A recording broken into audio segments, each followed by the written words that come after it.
야, 너 같은 거지녀는 길바닥에서 아무나 데려오면 돼.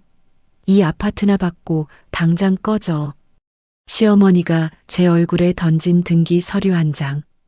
까진 무릎에서 피가 배어 나오는데도 아픈 줄도 몰랐어요.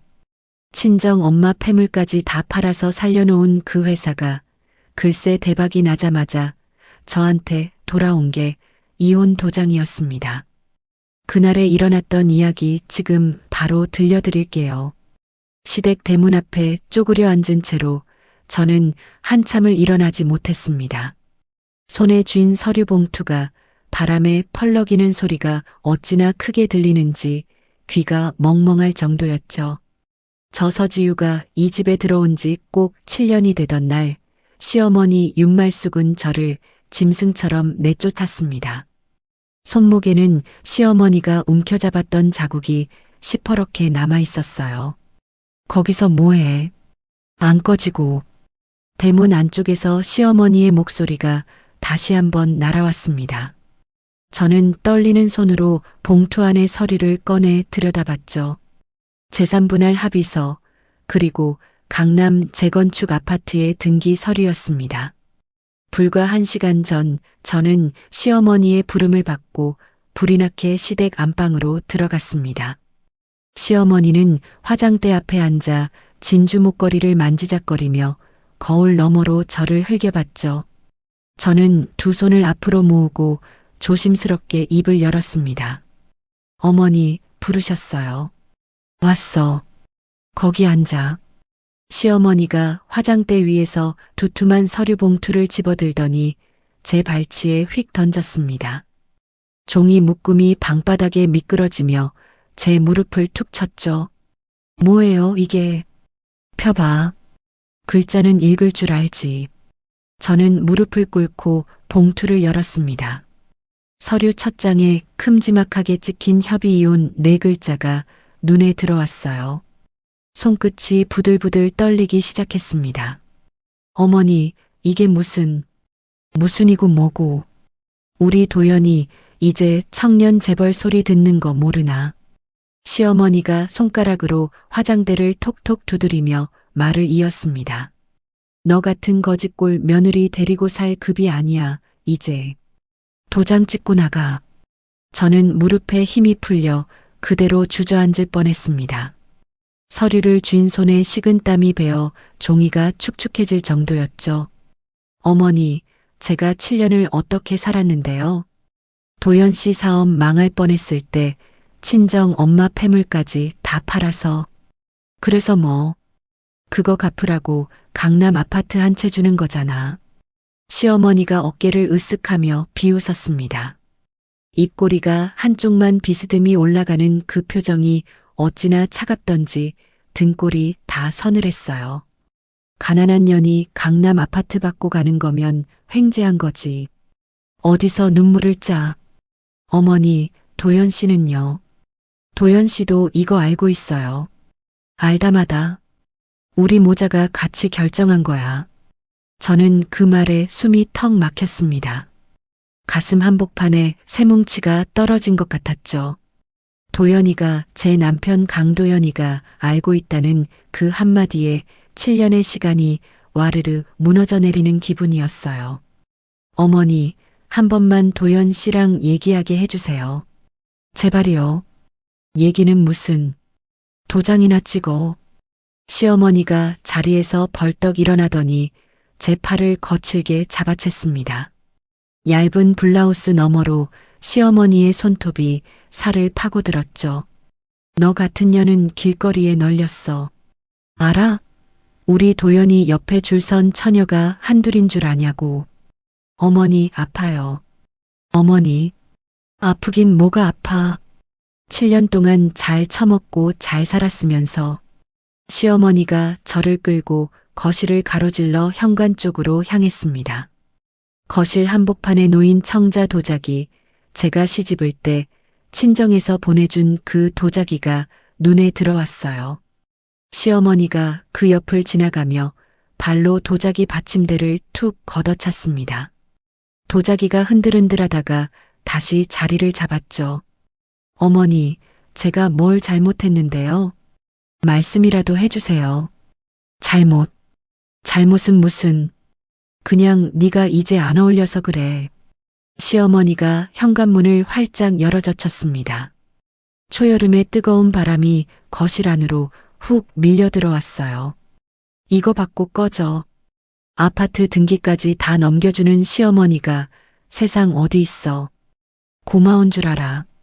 저는 마지막으로 한번 매달려 봤습니다. 시어머니의 치맛자락을 붙잡고 무릎을 꿇었죠. 어머니, 제발이요. 7년이에요. 7년. 이 손 안 놔. 시어머니가 저를 발로 밀쳐냈습니다. 저는 현관 밖으로 굴러떨어지듯 밀려 나왔어요. 무릎이 시멘트 바닥에 쓸리며 살같이 까졌습니다. 한 번만 더 이 집 앞에 얼씬거리면 경찰 부른다. 알았어. 쾅 하는 소리와 함께 대문이 닫혔습니다. 저는 그 자리에 한참을 멍하니 앉아 있었죠. 하늘이 노랗게 보였다가 다시 파랗게 보였다가 머릿속이 빙글빙글 도는 것 같았습니다. 7년 전 결혼식 날이 떠올랐어요.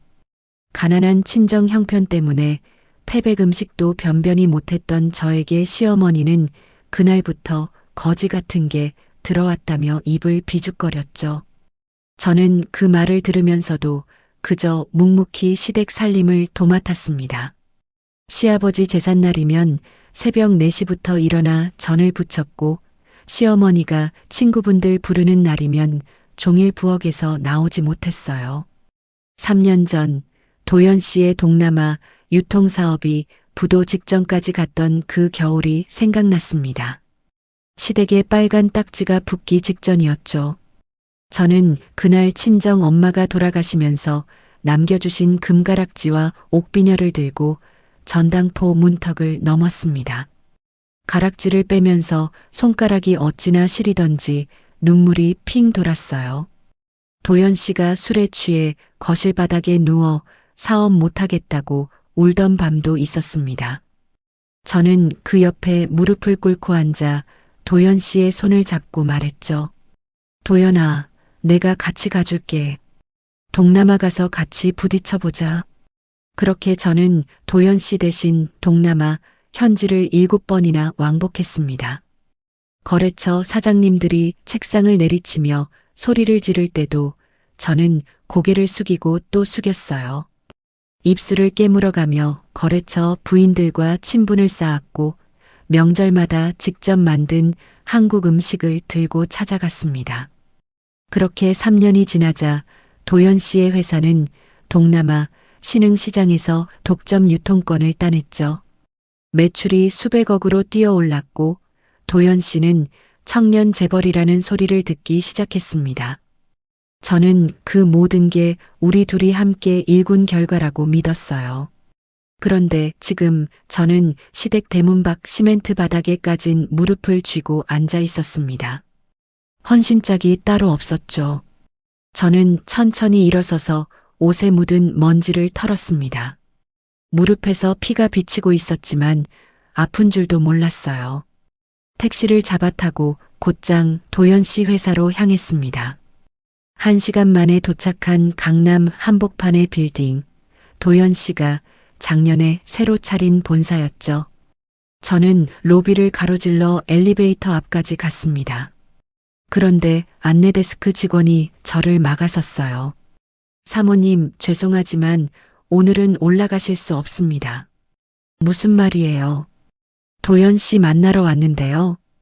대표님 지시사항입니다. 사모님 출입을 막으라고 하셨어요. 직원이 곤란하다는 표정으로 고개를 숙였습니다. 저는 그 자리에 멈춰서서 직원의 얼굴을 한참 바라봤죠. 제가 누군지 알면서 출입을 막아요. 지금 장난하는 거예요. 죄송합니다. 사모님, 저는 곧바로 휴대전화를 꺼내 도연 씨에게 전화를 걸었습니다. 신호가 2번 가고 끊기더니 곧 차단된 번호라는 음성이 흘러나왔어요. 한 번 더 걸어봤지만 똑같았습니다. 3번째 시도에서 저는 휴대전화를 든 손이 덜덜 떨리는 걸 느꼈죠. 비켜요. 비키라고요. 저는 안내데스크 직원을 밀치고 엘리베이터에 올라탔습니다. 12층 대표실 앞까지 단숨에 올라갔죠. 대표실 문 앞에는 비서가 2명이나 서 있었습니다.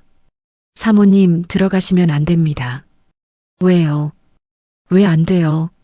내 남편 만나러 왔다는데. 대표님 지시입니다.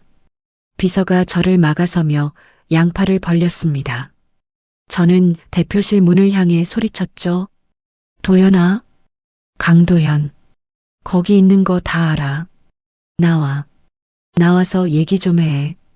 대표실 안쪽에서는 아무런 기척도 들리지 않았습니다. 저는 문에 손을 대봤어요. 문 너머로 도연 씨의 인기척이 분명히 느껴졌습니다. 숨소리가 들릴 만큼 가까이 있다는 걸 알 수 있었죠. 도연아, 한 번만 얼굴 보고 얘기하자. 응. 저는 문에 이마를 대고 한참을 서 있었습니다. 도연 씨는 끝까지 문을 열어주지 않았어요. 비서들이 양쪽에서 저를 부축하듯 잡아 끌었습니다. 사모님, 이러시면 곤란합니다. 모시고 내려가겠습니다. 저는 비서들의 손을 뿌리쳤습니다. 스스로 엘리베이터에 올라탔죠. 1층 로비에 내려서 회전문을 밀고 나오는데 그제야 다리에 힘이 풀려 비틀거렸습니다. 빌딩 앞 화단에 주저앉아 한참을 멍하니 있었습니다. 도연 씨가 알고 있었다는 시어머니의 말, 출입을 막으라는 도연 씨의 지시, 이 모든 게 한 사람의 머리에서 나온 그림이 아니라는 걸 깨닫는 데는 오래 걸리지 않았어요. 7년이었습니다. 제 청춘을 통째로 갈아넣은 그 7년이 오늘 이 자리에서 휴지 조각이 됐죠. 저는 흙바닥에 떨어진 강남 아파트 등기 서류를 내려다봤습니다. 종이 한 장으로 저를 사겠다는 거였어요. 그 순간 가슴 깊은 곳에서 뭔가 차가운 게 솟아올랐습니다. 슬픔도 아니고 분노도 아닌 한 번도 느껴본 적 없는 서늘한 감각이었죠.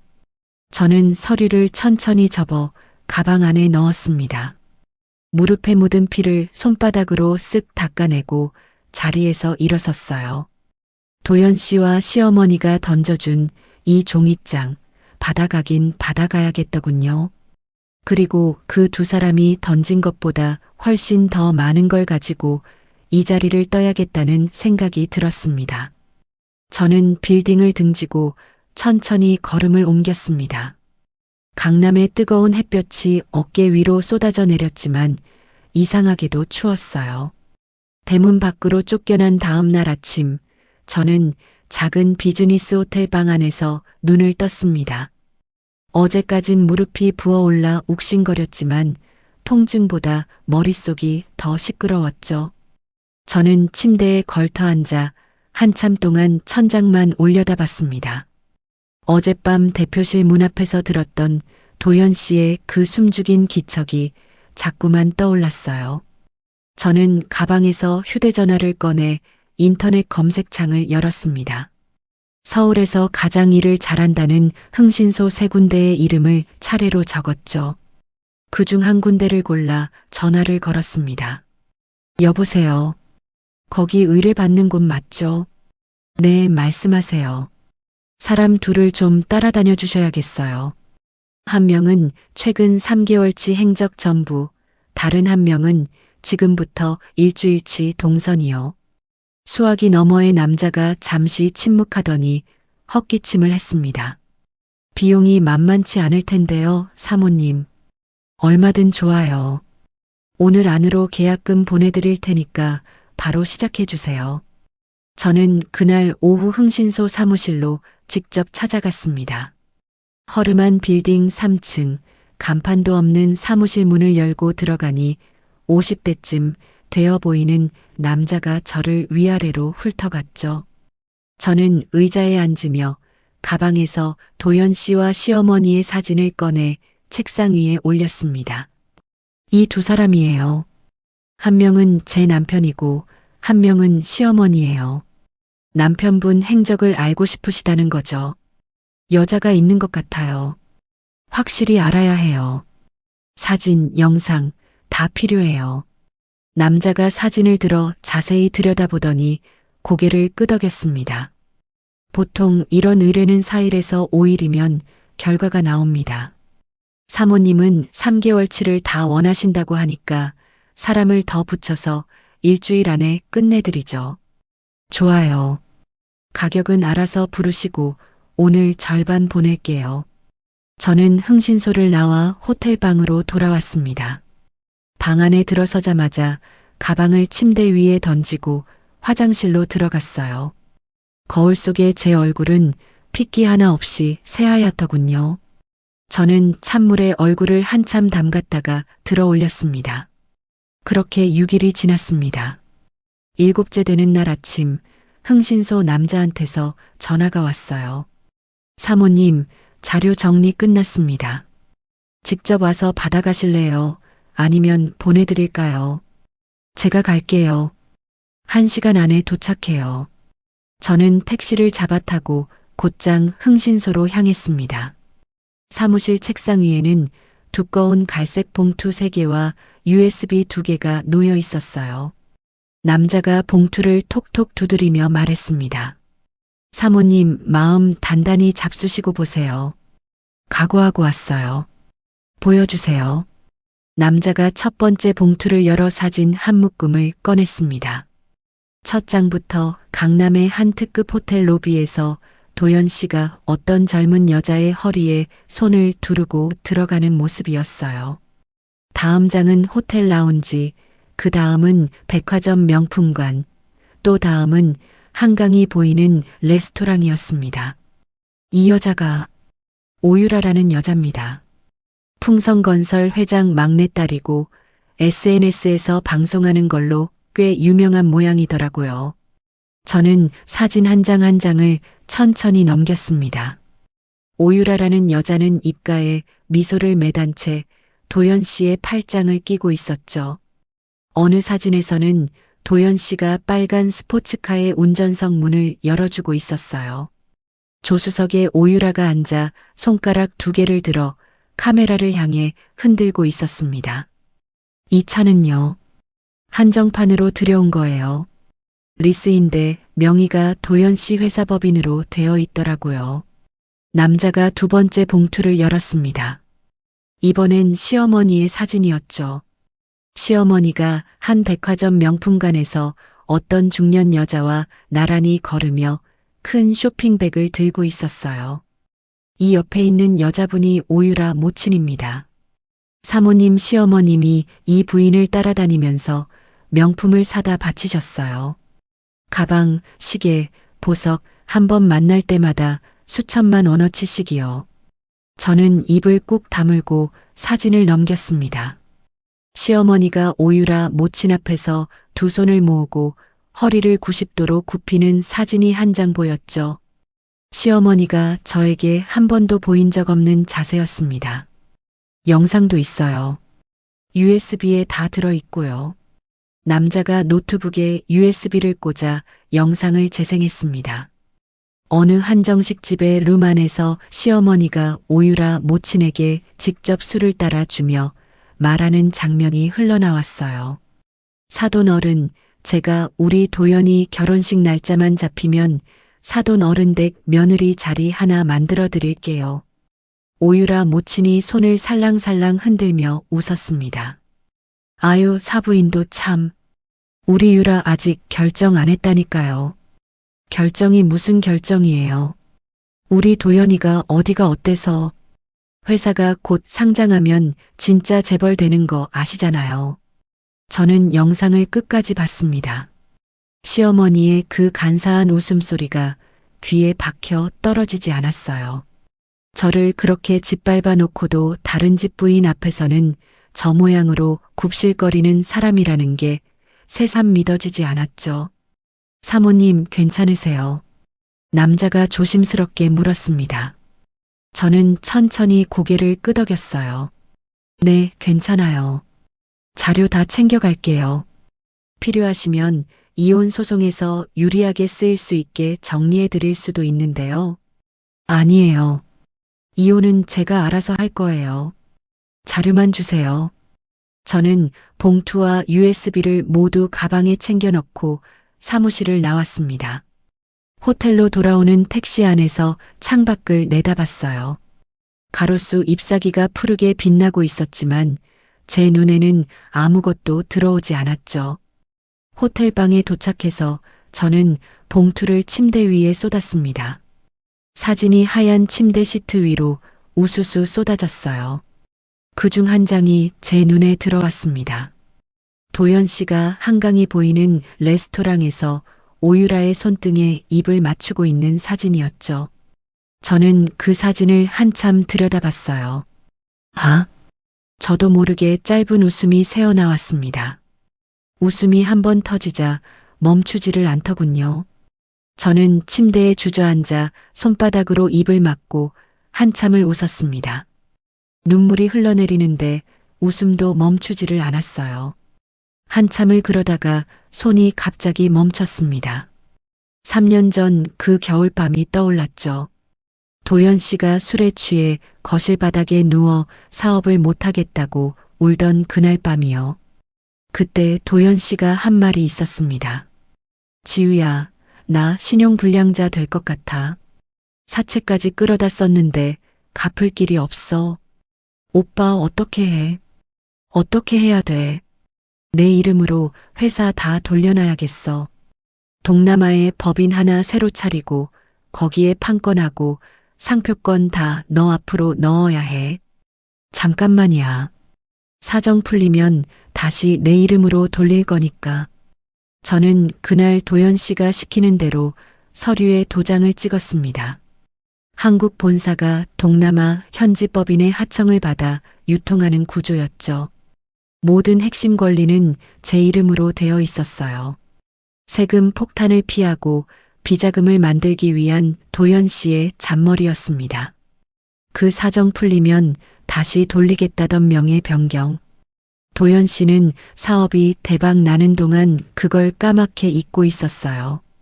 시어머니가 강남 아파트를 던지며 저를 내쫓을 때도 그 두 사람의 머릿속에는 그 사실이 떠오르지 않았던 거죠. 저는 호텔 침대에서 벌떡 일어났습니다. 가방에서 작은 수첩을 꺼내 펜을 들었어요. 은행 대여금고에 보관해둔 서류들의 목록을 적기 시작했습니다. 동남아 현지 법인의 정관, 독점 유통계약서 원본, 상표권 등록증, 그리고 모든 거래처 계약서의 원본까지 종이가 천천히 채워졌습니다. 이 모든 서류가 제 손에 있다는 것, 도연 씨의 한국 회사는 결국 제 명의의 법인이 던져주는 일감을 받아가는 껍데기에 불과하다는 것. 저는 펜을 든 채로 한참을 가만히 있었어요. 이걸 들고 싸우면 어떻게 될까? 법정에서 시간을 끌고 소송으로 다투면 결국 저는 위자료 몇 푼 더 받고 끝나겠죠. 도연 씨는 어떻게든 다시 일어설 거고 시어머니는 여전히 강남 사교계에서 콧대를 세우고 다닐 겁니다. 그건 제가 원하는 결말이 아니었어요. 저는 수첩을 덮고 침대에 다시 앉았습니다. 거울 쪽으로 천천히 시선을 돌렸어요. 거울 속에는 7년 동안 시댁의 식모로 살았던 여자의 얼굴이 있었습니다. 머리는 헝클어졌고 눈가는 부어 있었고 입술은 핏기가 없었죠. 저는 거울 앞으로 다가갔습니다. 손가락으로 머리를 차분히 정리하고 흐트러진 옷매무새를 단정하게 가다듬었어요. 허리를 펴고 어깨를 똑바로 폈습니다. 거울 속의 여자가 천천히 달라 보이기 시작했어요. 7년 동안 저는 두 사람을 사랑했습니다. 남편 강도영과 시어머니 윤말숙이요. 그 사랑을 다 갈아 넣어 그 두 사람을 지금의 자리에 올려놨죠. 그런데 그 두 사람은 그 자리에서 저를 발로 차 떨어뜨렸습니다. 저는 거울을 보며 천천히 입꼬리를 올렸습니다. 미소라기보다는 어떤 표정에 가까웠어요. 눈은 웃지 않고 입만 움직이는 한 번도 지어본 적 없는 그런 얼굴이었죠. 좋아. 저는 거울 속의 저에게 작게 말했습니다. 받은 만큼 돌려주자. 아니, 받은 거보다 더 돌려주자. 저는 가방에서 휴대전화를 다시 꺼냈습니다. 연락처 목록을 천천히 넘겨 한 이름 앞에 손가락을 멈췄어요. 제임스 리. 동남아 현지에서 저와 사업을 함께 키워온 변호사이자 도연 씨를 진작부터 못마땅하게 여기던 사람이었죠. 저는 통화 버튼 위에 손가락을 올렸다가 잠시 망설였습니다. 시간을 확인하니 한국 시각으로 밤 9시였어요. 현지 시각으로는 통화하기 딱 좋은 시간이었죠. 저는 침대 옆 협탁에 놓아둔 도연 씨와 오유라의 사진을 한 번 더 내려다봤습니다. 사진 속 도연 씨의 환한 얼굴이 어찌나 낯설던지 저 사람이 정말 제 남편이 맞나 싶더군요. 저는 사진을 책상 서랍 깊숙이 밀어넣고 서랍을 닫았어요. 이제 전화를 걸 시간이었습니다. 호텔방의 불을 모두 끄고 저는 책상 앞에 앉았습니다. 창밖으로 강남의 야경이 펼쳐져 있었지만 커튼을 단단히 쳤어요. 혹시라도 누가 엿볼지 모른다는 생각에 휴대전화도 잠깐 꺼두었습니다. 저는 호텔방에 비치된 유선 전화기를 들어 국제전화 버튼을 눌렀어요. 제임스 리의 사무실 직통 번호였죠. 신호가 3번 가고 익숙한 목소리가 들렸습니다. 여보세요, 제임스입니다. 저예요, 지호. 지호. 이 시간에 어쩐 일이야? 무슨 일 있어? 제임스의 목소리에 걱정이 묻어났습니다. 저와 제임스는 한국말로 통화한 지 5년이 넘은 사이였죠. 제임스는 한국에서 대학을 나오고 동남아로 건너간 교포 변호사였어요. 제임스, 나 오늘 너한테 부탁할 게 있어서 전화했어. 길어질 거야. 시간 괜찮아. 얼마든지. 천천히 말해. 저는 호흡을 한번 가다듬고 입을 열었습니다. 도연 씨가 다른 여자랑 만나고 있어. 시어머니까지 가세해서 나를 내쫓았고 강남 아파트 한 채 던져주고 도장 찍으래. 수화기 넘어가 잠시 조용했습니다. 제임스의 숨소리만 가늘게 들렸어요. 지우, 진심이야. 진심이야. 며칠 전에 시어머니 집에서 쫓겨났어. 도연 씨는 회사에 가도 안 만나줘. 제임스가 짧게 욕설을 내뱉었습니다. 평소 제임스 입에서 그런 말이 나오는 걸 들어본 적이 없었죠. 내가 진작에 그럴 줄 알았어. 도연이 동남아 출장 올 때마다 술자리에서 어찌나 거들먹거리는지 내가 몇 번이나 입 다물라고 했는지 몰라.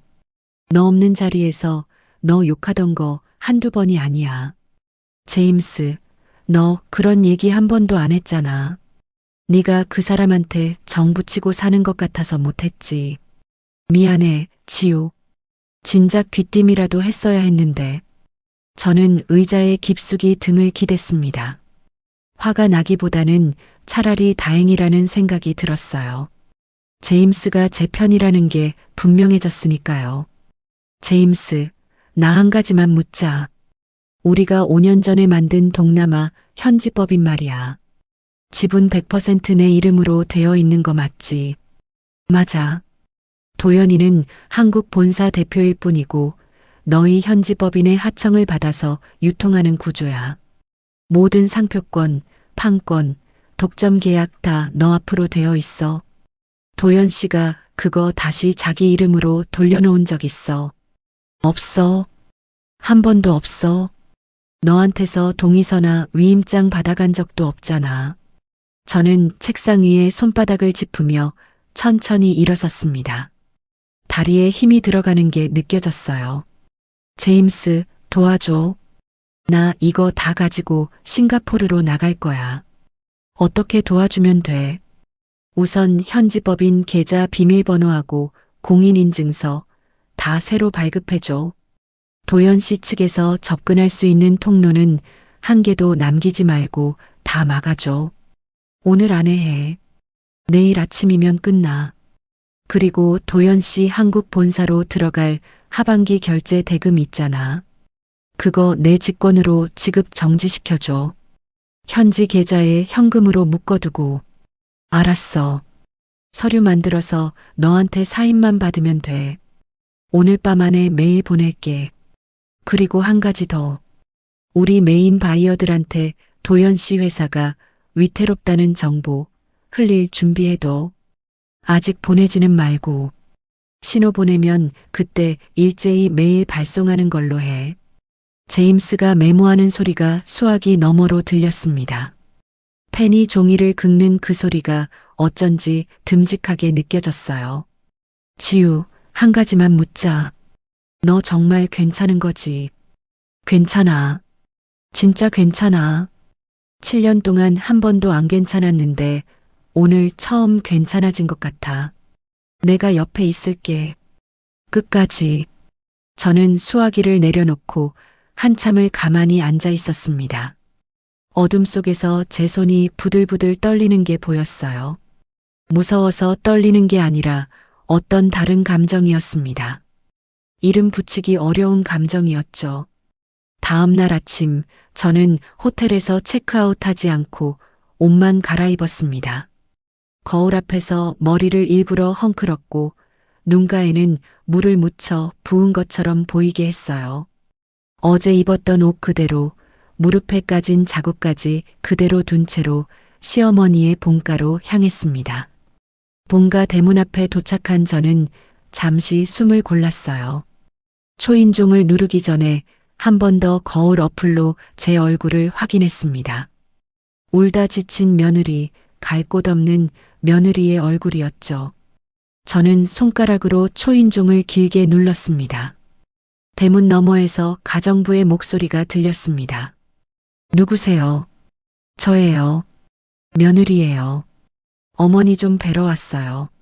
잠시 후 가정부가 곤란한 얼굴로 대문을 열어줬어요.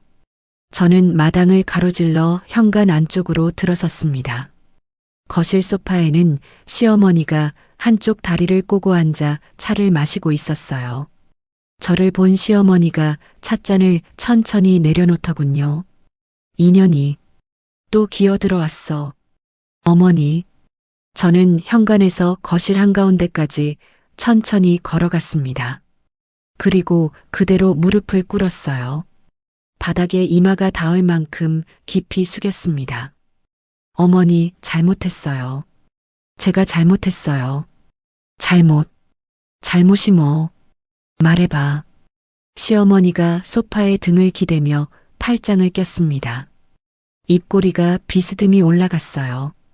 저는 무릎을 꿇은 채 얼굴을 들어 시어머니를 올려다봤습니다. 어머니, 제가 어머니 마음에 못 들었어요. 제가 부족했어요. 그래도 한 번만 도연 씨랑 살게 해주세요. 못 살아. 너랑은 못 살아. 어머니, 갈 데가 없어요. 친정도 없고 친구도 없고 저 어떡해요. 저는 일부러 목소리를 떨었습니다. 눈에 힘을 주어 눈물도 짜냈어요. 무릎이 바닥에 짓눌려 아팠지만 그 표정은 끝까지 유지했죠. 갈 데가 없으면 강남 아파트 들어가서 살면 되잖아. 거지처럼 빌어먹지 말고. 어머니, 저는 도연 씨가 좋아요. 아파트 같은 거 필요 없어요. 그때 현관문이 열리는 소리가 들렸습니다. 도연 씨가 들어오는 거였어요. 저는 어깨를 일부러 한 번 더 떨었습니다. 도연아, 한 번만. 저는 무릎으로 기어가 도연 씨의 다리를 붙잡았습니다. 도연 씨가 인상을 찌푸리며 제 손을 떼어냈어요. 야, 안나. 도연아, 우리 7년이야. 7년. 도연 씨가 제 어깨를 발로 툭 밀쳤습니다. 저는 옆으로 쓰러졌다가 다시 무릎으로 일어났어요. 너는 진짜 수준이 안 맞아. 알았어. 구질구질하게 매달리지 마. 도연 씨가 양복 안주머니에서 서류를 꺼냈습니다. 이혼 합의서와 재산분할 합의서가 한 묶음이었어요. 도장 찍어. 여기 옆에 인주 있어. 도연아, 한 번만 더 말한다. 도장 찍어. 안 찍으면 강남 아파트도 도로 가져갈 거니까. 저는 떨리는 손으로 가방에서 인감도장을 꺼냈습니다. 서류를 펼쳐 한 장 한 장 확인하는 척했어요. 한국회사 지분 일체에 대한 권리 포기 조항이 굵은 글씨로 들어가 있었습니다. 향후 사업 수익에 대한 청구 일체를 포기한다는 문구도 보였죠. 저는 입술을 살짝 깨물었습니다. 이 종이는 휴지 조각이었어요. 한국 회사는 도연 씨 명의지만 그 회사가 살아 움직이는 모든 권리는 제 동남아 법인이 쥐고 있었으니까요. 도연 씨도 시어머니도 그걸 까맣게 잊고 있었습니다. 저는 인감도장에 인주를 묻혀 한 장 한 장 도장을 찍었습니다. 도장이 종이에 찍힐 때마다 시어머니의 입꼬리가 점점 더 올라갔어요. 잘 찍어. 또렷하게. 네, 어머니. 이게 며느리라고 들어와서 7년 만에 처음으로 마음에 드는 짓 하네. 도연 씨가 옆에서 팔짱을 끼고 서서 비웃었습니다. 저는 마지막 장에 도장을 찍고 서류를 도연 씨 앞으로 천천히 밀었어요. 도연아, 미안해. 내가 부족해서. 이제 와서 그런 말 하지 마. 끝났어. 도연 씨가 서류를 낚아채듯 집어들었습니다. 시어머니가 자리에서 일어나 도연 씨 옆에 다가가 서류를 들여다봤어요. 아유, 도장이 곱게 찍혔네. 우리 며느리가 마지막에 일은 깔끔하게 했어. 시어머니가 호호 웃었습니다. 도연 씨도 옅게 웃었어요. 그 두 사람이 나란히 서서 웃는 모습을 저는 무릎을 꿇은 채로 올려다봤습니다. 가슴속이 차갑게 가라앉는 게 느껴졌어요. 어머니, 그럼 저는 어디로 가요? 어디로 가긴. 강남 아파트 가서 살아. 그리고 다시는 이 집 근처에 얼씬도 하지 마. 알았어. 네, 어머니. 저는 천천히 자리에서 일어났습니다. 무릎이 욱신거렸지만 표정은 그대로 유지했어요. 가방을 챙겨 들고 현관으로 향하는데 시어머니가 등 뒤에서 한마디 더 던지더군요. 법원 출석 날짜는 변호사가 따로 연락 줄 거야. 그날 정확히 와. 안 오면 큰일 나는 줄 알아. 네, 어머니. 꼭 갈게요. 저는 현관문을 열고 마당으로 나섰습니다. 대문을 닫고 한 발자국을 옮긴 순간 입가에 떨리던 표정이 천천히 사라졌어요. 저는 가방 안에서 휴대전화를 꺼내 제임스에게 짧은 메시지를 보냈습니다. 도장 찍음. 작전 다음 단계로. 답장은 1초 만에 왔어요. 이미 진행 중. 저는 휴대전화를 가방에 넣고 큰 길 쪽으로 천천히 걸음을 옮겼습니다. 일주일 뒤 저는 도연 씨와 함께 가정법원에 출석해 이혼 서류를 정식으로 접수했어요. 판사 앞에서 도연 씨는 저를 한 번도 쳐다보지 않았습니다. 저도 도연 씨 쪽으로 시선을 주지 않았어요. 이혼 숙려기간 1개월이 시작되었습니다. 법원 건물을 나서면서 도연 씨가 짧게 한마디 던지더군요. 한 달 뒤에 깔끔하게 끝내자. 응, 그래. 저는 그렇게 대답하고 도연 씨 옆을 스쳐 지나갔습니다. 한 달이라는 시간, 도연 씨와 시어머니에게는 짧게 느껴지겠지만 저에게는 충분한 시간이었어요. 법원 정문을 빠져나오자마자 저는 곧장 택시를 잡아탔습니다. 운전기사가 어디로 모실까요? 하고 물었을 때 저는 강남 재건축 아파트의 주소를 댔어요. 시어머니가 던져준 그 위자료 명목의 아파트, 등기 서류는 이미 제 가방 안에 들어 있었죠. 한 달 안에 처리해야 할 일들이 머릿속에서 줄줄이 늘어섰습니다. 택시 안에서 저는 부동산 중개사 3명에게 차례대로 전화를 걸었어요. 사장님, 강남 재건축 아파트인데요. 매물 하나 좀 봐주세요. 네, 사모님. 어느 동 몇 호세요? 오늘 오후에 키 들고 직접 갈게요. 시세보다 깎아서 빨리 팔고 싶어요. 사장님 쪽에서 현금 들고 있는 투자법인 같은데 좀 알아봐 주실 수 있어요. 투자법인이요. 가능하죠. 가격만 맞으면 일주일 안에 잔금까지 칠 거예요. 좋아요. 사장님 만나서 자세히 얘기해요. 저는 그날 오후 부동산 사무실 3군데를 모두 돌았습니다. 3명의 사장 중 2번째로 만난 분이 가장 현실적이고 빨라 보였어요. 시세보다 1억 5천만 원을 낮춰 부르니 사장이 눈을 동그랗게 떴죠. 사모님, 진짜로 그 가격에 내놓으시는 거예요. 네. 빨리 끝내고 싶어요. 1달 안에 잔금까지요. 다운 계약 같은 거 안 해요. 정상가로 신고하고 깔끔하게 갈 거예요. 그럼 제가 오늘 안에 매수자 붙여드릴게요. 마침 현금 들고 매물 찾는 법인이 있거든요. 3일이 지나자 매수자가 정해졌습니다. 강남 일대에서 재건축 아파트만 골라 사들이는 전문 투자법인이었어요. 계약서에 도장을 찍는 자리에서 법인 측 대리인이 저에게 명함을 건네며 말했습니다. 사모님, 이런 좋은 매물 또 있으면 꼭 저희한테 먼저 주세요. 기억해 둘게요. 잔금일은 정확히 지켜주세요. 걱정 마세요. 일주일 안에 일시불로 다 정리해 드립니다. 저는 사무실을 나오며 휴대전화로 시간을 확인했어요. 이혼 숙려 기간이 시작된 지 4일째 되는 날이었죠. 일은 생각보다 빠르게 굴러가고 있었습니다.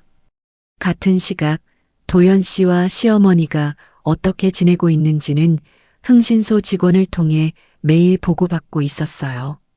숙려기간 6일째 되던 날 저녁 직원에게서 사진 한 장이 전송되어 왔습니다. 도연 씨가 강남의 한 호텔 연회장 앞에서 양복 차림으로 서 있는 모습이었어요. 옆에는 오유라가 흰색 드레스를 들고 거울 앞에서 빙글빙글 돌고 있었죠. 여보세요, 사장님. 이거 뭐예요? 약혼식 준비하는 거예요, 사모님. 1달 뒤에 그 호텔 대연회장 전체를 빌렸더라고요. 견적이 한 5억 정도 됩니다. 5억이요.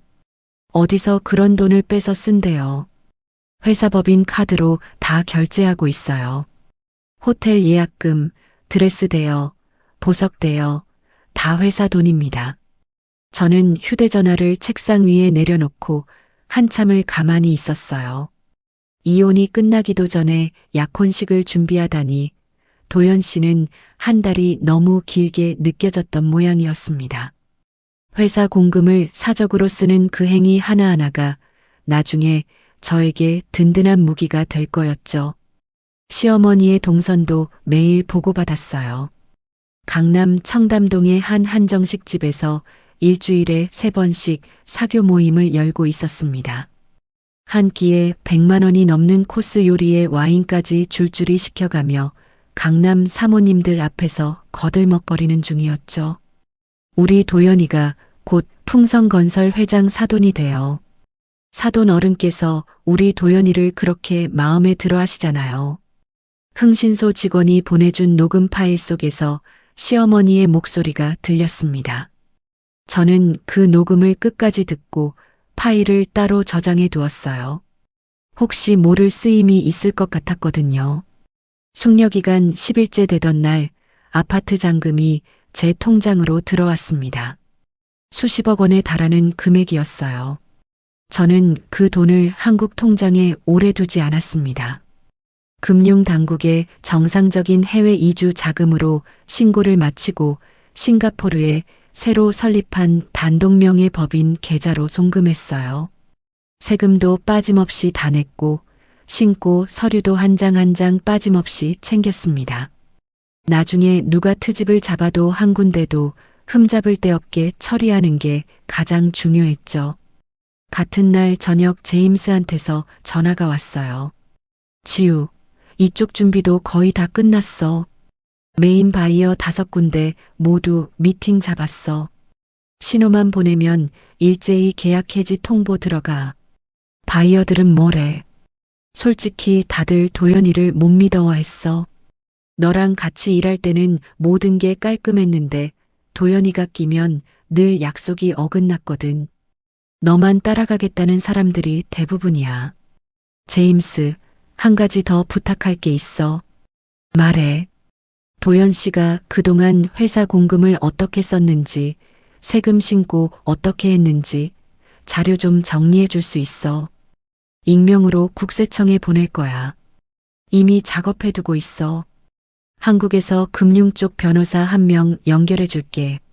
그쪽이 알아서 정리해서 검찰이랑 국세청에 동시에 넣어 줄 거야. 고마워, 제임스. 고맙긴. 너한테 늘 빚지고 있었던 거 갚는 거지. 저는 그 다음 주에 한국 법무법인의 금융 전문 변호사를 만났어요. 변호사는 50대 중반의 차분한 사람이었습니다. 서류를 꼼꼼히 살펴본 변호사가 안경을 고쳤으며 말했어요. 사모님, 자료가 아주 깨끗하게 정리되어 있네요. 이대로 넣어도 충분합니다. 익명투서라도 검찰 쪽에서 이 정도면 그냥 넘어갈 수 없을 거예요. 언제쯤 들어갈까요? 숙려기간 끝나는 날 사모님이 법원 나오시는 시간에 맞춰서 동시에 넣어드리겠습니다. 국세청, 검찰, 양쪽 모두요. 좋아요. 그렇게 진행해 주세요. 변호사 사무실을 나오면서 저는 처음으로 길게 숨을 내쉬었어요. 3주가 지나는 동안 한 번도 제대로 자본 적이 없었습니다. 하지만 피곤한 줄도 몰랐어요. 숙려기간 25일째 되던 날 저는 싱가포르행 비행기 표를 예매했습니다. 이혼이 확정되는 날 오후 4시 30분 출발 편이었어요. 편도였습니다. 비행기 표를 결제하고 영수증을 출력한 그날 밤 저는 호텔방 책상 앞에 앉아 마지막 점검을 했어요. 강남 아파트는 합법적으로 매각해서 현금화 완료. 그 자금은 해외 이주 신고를 마치고 싱가포르 법인 계좌로 송금 완료. 동남아 현지 법인의 모든 계좌 비밀번호와 인증서 변경 완료. 도연 씨 한국 본사로 흘러갈 결제 대금 지급 정지 완료. 메인 바이어 5군데에 보낼 계약 해지 통보 메일 발송 대기. 국세청과 검찰에 보낼 익명투서 자료 대기. 브랜드 상표권과 독점 판권 회수 내용 증명 발송 대기. 저는 수첩에 적힌 항목들을 하나씩 펜으로 그어 나갔어요. 모든 줄이 그어진 수첩을 덮으며 저는 짧게 웃었습니다. 이혼 숙려기간이 끝나기 사흘 전 시어머니한테서 전화가 왔어요. 저는 액정에 뜬 시어머니의 이름을 한참 들여다봤습니다. 받지 않을 수도 있었지만 일부러 받았어요. 여보세요. 야, 너 어디야? 강남 아파트 들어와서 살고 있어요. 어머니. 잘 살고 있나 보네. 다른 짓 안 하고 있지. 제가 무슨 짓을 해요, 어머니? 그냥 가만히 있어요. 가만히 있어. 모레 법원 잘 나오고 도장 잘 찍고 가. 끝나면 다신 우리 도연이 근처에 얼씬도 하지 마. 알았어. 네, 어머니. 그렇게 할게요. 그래. 끝나면 끝나는 거다. 시어머니가 통화 종료 버튼을 거칠게 누르는 소리가 들렸어요. 저는 휴대전화를 책상 위에 내려놓고 한참 동안 창밖을 내다봤습니다. 이 사람들이 이렇게나 자기 손에 잡힌 패를 자랑스러워하는구나 싶었어요. 숙려기간 마지막 날 아침, 저는 정장으로 차려입고 법원으로 향했습니다. 도연 씨는 이미 법원 앞에 도착해 있었어요. 양복을 빳빳하게 차려입고 어딘가 들뜬 표정이었죠. 판사가 두 사람에게 마지막으로 의사를 확인했어요. 두 분, 이혼 의사에 변함이 없으십니까? 네, 없습니다. 도연 씨가 먼저 대답했어요. 저는 천천히 고개를 끄덕이며 입을 열었습니다. 네, 없어요. 판사가 도장을 찍었습니다. 이혼이 정식으로 확정되는 그 순간 저는 가방 안에서 휴대전화를 꺼냈어요. 제임스에게 보낼 메시지의 마지막 글자를 적어두고 손가락만 발송 버튼 위에 올려놓은 상태였죠. 판사가 두 분 이제 가셔도 됩니다. 하고 말한 직후 저는 송신 버튼을 눌렀습니다. 법원 정문을 나서며 도연 씨가 저를 한번 흘끔 쳐다봤어요. 잘 살아라. 오빠도 잘 살아. 저는 처음이자 마지막으로 도연 씨에게 그렇게 말했습니다. 도연 씨가 흠칫 놀라는 표정을 지었지만 그뿐이었어요. 저는 곧바로 미리 대기시켜둔 검은색 세단에 올라탔습니다. 운전기사에게 행선지를 알려줬어요. 인천공항으로 가주세요. 차창 너머로 법원 건물이 점점 멀어졌습니다. 저는 가방 안에서 비행기 표를 꺼내 한 번 더 확인했어요. 오후 4시 30분 싱가포르행 1등석. 제 손에 쥔 그 종이 한 장이 7년의 마침표였습니다. 휴대전화에 답장이 도착해 있었어요. 제임스가 보낸 메시지였습니다. 전부서 작전 개시. 저는 화면을 손가락으로 한번 쓸어내리고 휴대전화를 가방에 도로 넣었어요. 차가 한강 다리 위를 천천히 지나갔습니다. 강물 위로 햇볕이 부서지듯 반짝거리고 있었어요. 저는 차창에 머리를 살짝 기대고 눈을 감았습니다. 이제부터 1시간 안에 도연 씨의 사무실은 지옥으로 바뀔 거였죠. 그 광경을 직접 보지 못하는 게 조금 아쉬웠지만 비행기 안에서 천천히 확인해도 늦지 않을 일이었어요. 공항 출국장에 도착한 저는 발권 카운터에서 비행기 표를 받아들었습니다. 1등석 좌석 번호가 찍힌 종이를 가방에 넣고 출국 심사대 쪽으로 천천히 걸어갔어요. 캐리어 하나에 핸드백 하나, 7년의 결혼 생활을 끝내고 한국을 떠나는 짐치고는 단출했죠. 저는 출국 심사대 앞에서 여권을 내밀었습니다. 직원이 도장을 찍어 돌려주는 순간 한국 땅에서 저의 마지막 절차가 끝났어요. 면세 구역으로 들어선 저는 곧바로 화장실로 향했습니다. 한국 통신사 유심을 빼서 휴지에 싸 쓰레기통에 버렸어요. 이미 며칠 전 통신사에 해지 신청을 해둔 번호였습니다. 싱가포르 현지 유심을 새로 끼우고 전원을 켰어요. 새 번호가 휴대전화 화면에 떴습니다. 저는 라운지에 자리를 잡고 앉아 노트북을 열었어요. 제임스의 사무실 화상 화면에 접속하니 제임스가 셔츠 소매를 걷어 올린 채로 책상 앞에 앉아 있었습니다. 지우, 도착했어. 방금 출국 심사 통과했어. 비행기 탑승까지 1시간 남았어. 시작해줘. 이미 발송했어. 30분 전부터 메일이 차례로 들어가고 있어. 저는 화면을 통해 제임스의 사무실 한쪽 벽에 걸린 시계를 봤어요. 싱가포르 시각으로 오후 2시 정각이었습니다. 한국 시각으로는 오후 3시였죠. 도연 씨 회사의 비서실과 임원진 컴퓨터로 동시에 메일 폭격이 시작될 시간이었어요. 제임스가 손가락으로 모니터를 가리켰습니다. 여기 봐.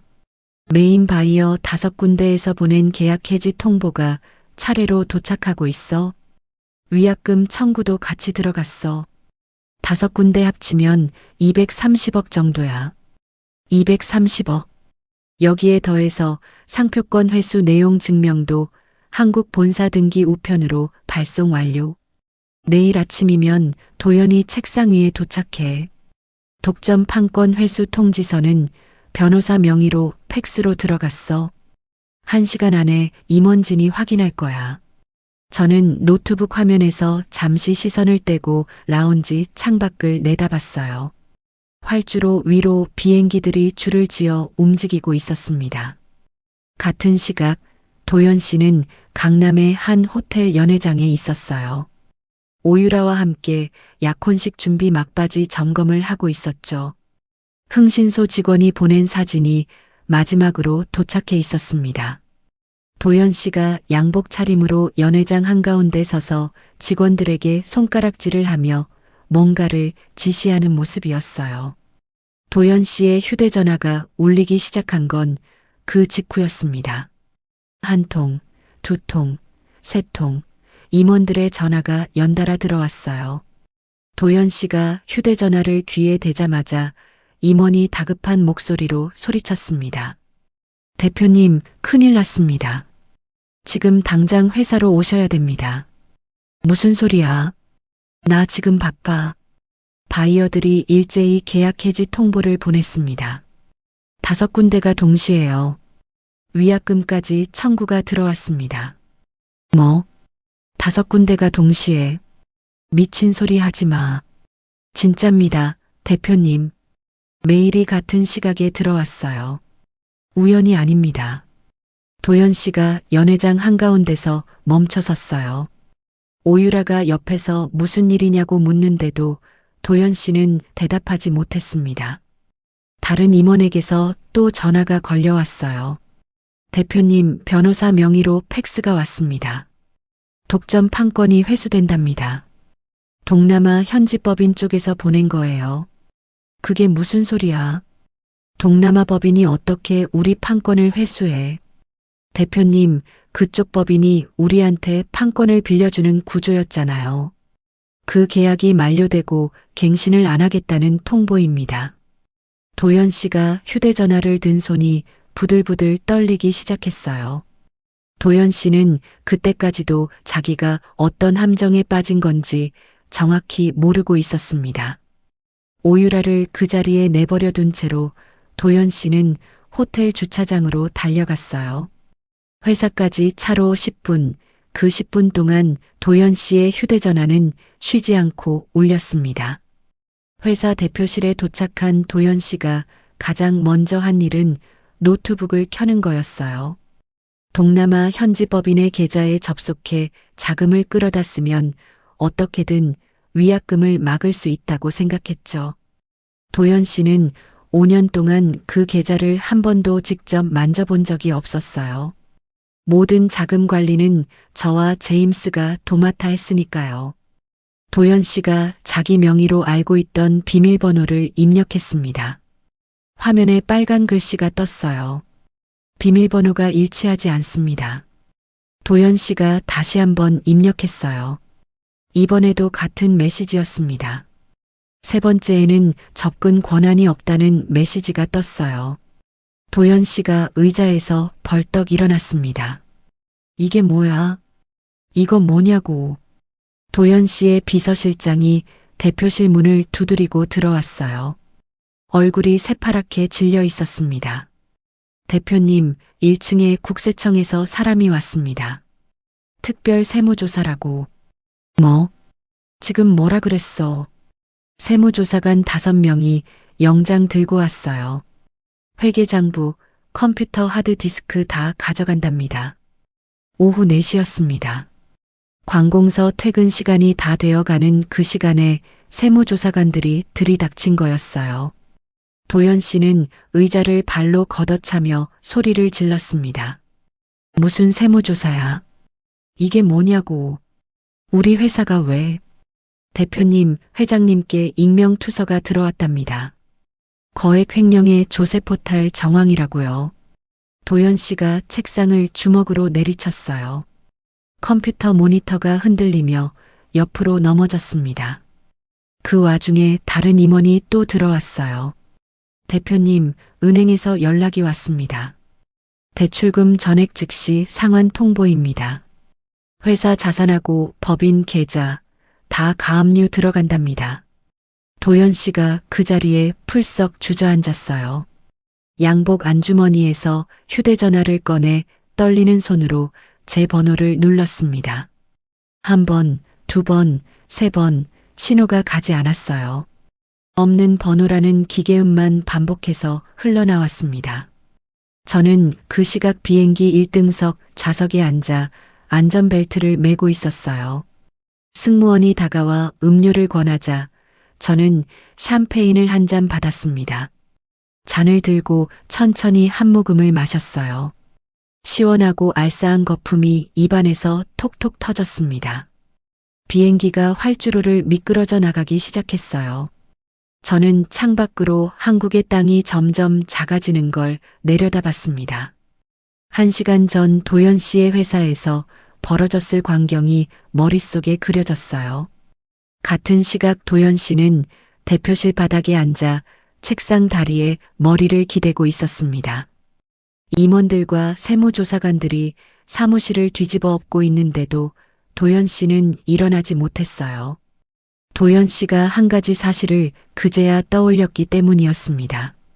5년 전 신용불량자 위기에 몰렸을 때 도연 씨가 세금을 피하려고 저에게 모든 권리를 넘겨놨다는 사실. 한국 본사는 그저 동남아 법인의 하청을 받아 유통을 대신해주는 껍데기 회사라는 사실. 그 모든 사실이 도연 씨의 머리를 한꺼번에 짓눌렀어요. 지우야, 서지우, 서지우. 도연 씨가 입속에서 제 이름을 반복해서 중얼거렸습니다. 대표실 문이 다시 열리고 비서실장이 들어왔어요.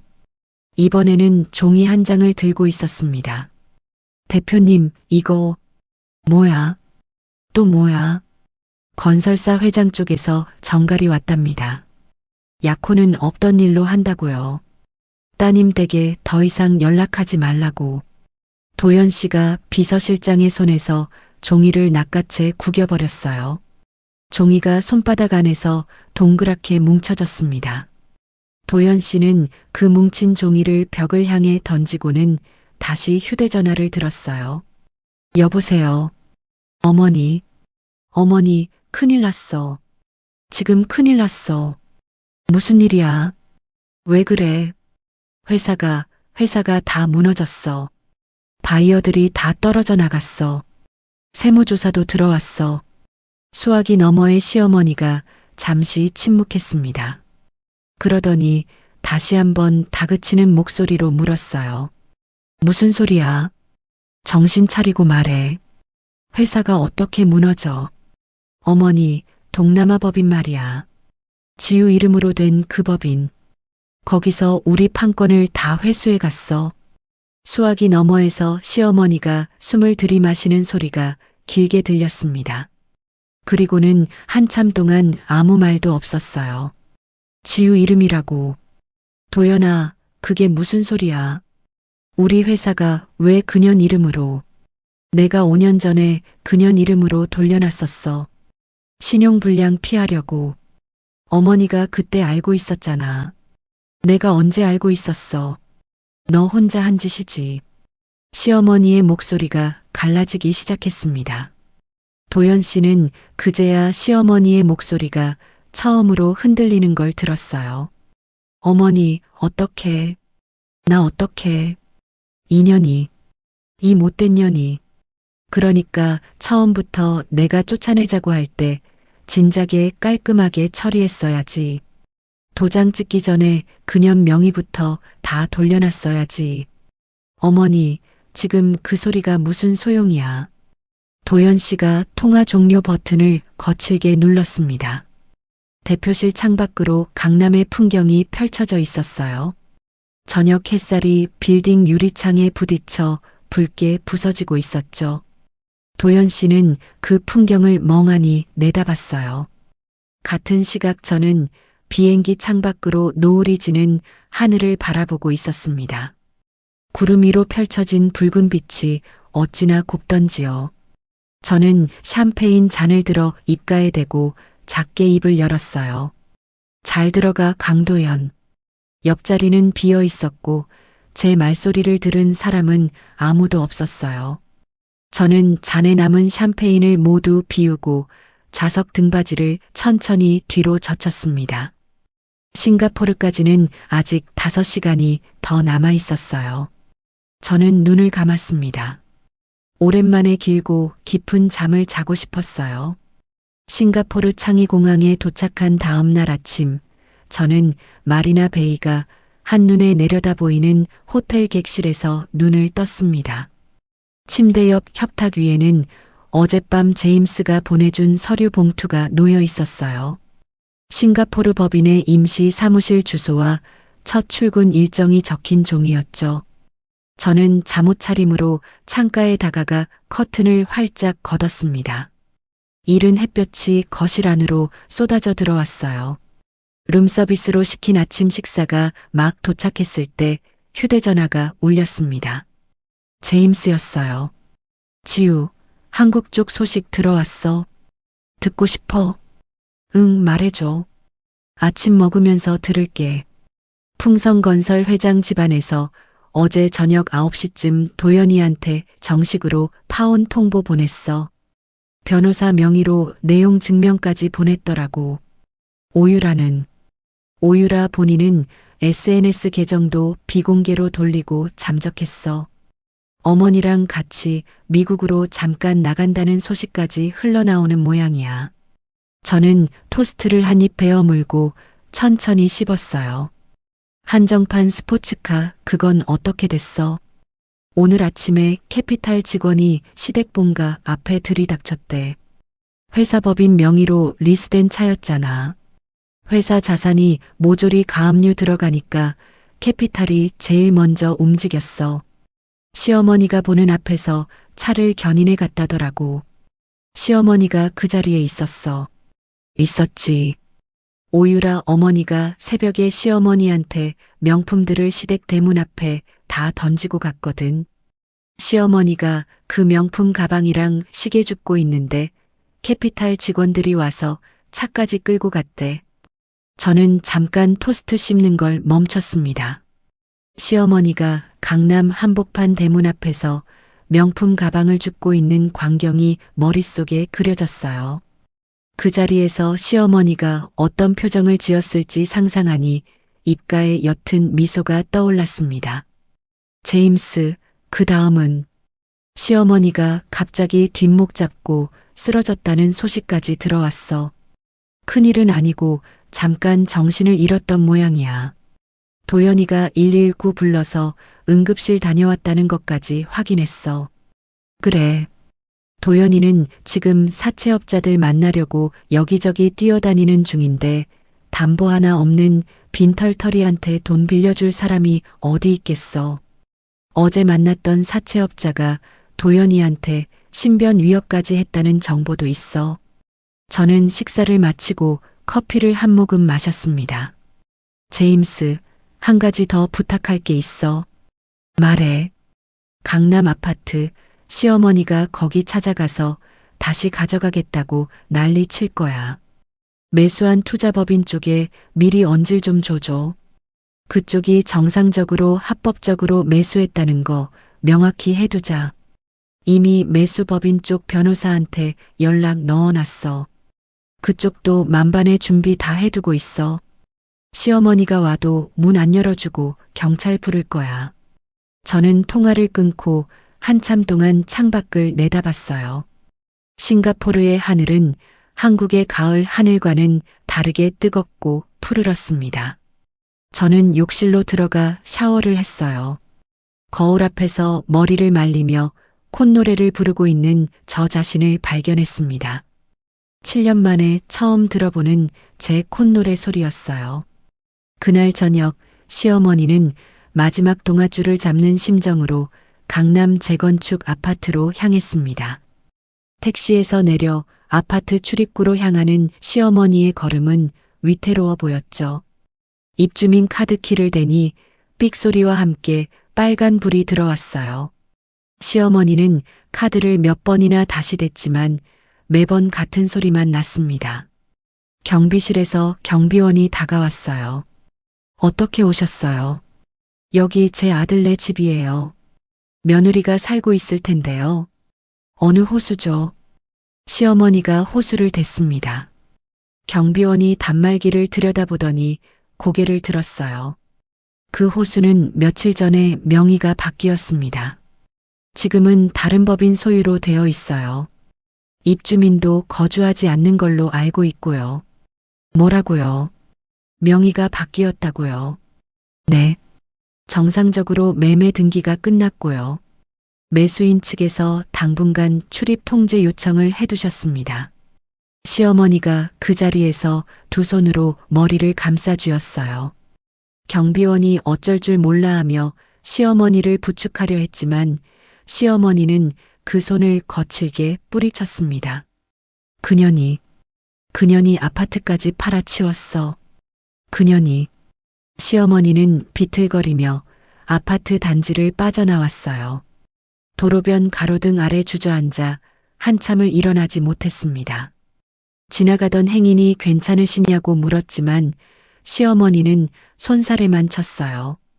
시어머니가 그제야 깨달은 진실, 그게 시어머니의 다리에서 모든 힘을 빼앗아 가고 있었습니다.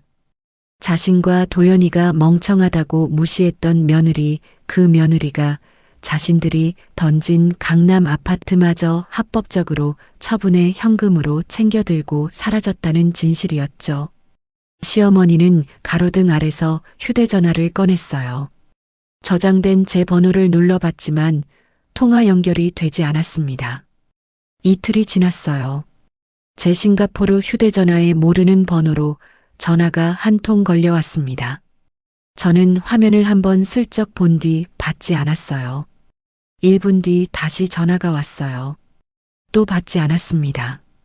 20분 사이에 5통의 전화가 더 걸려왔어요.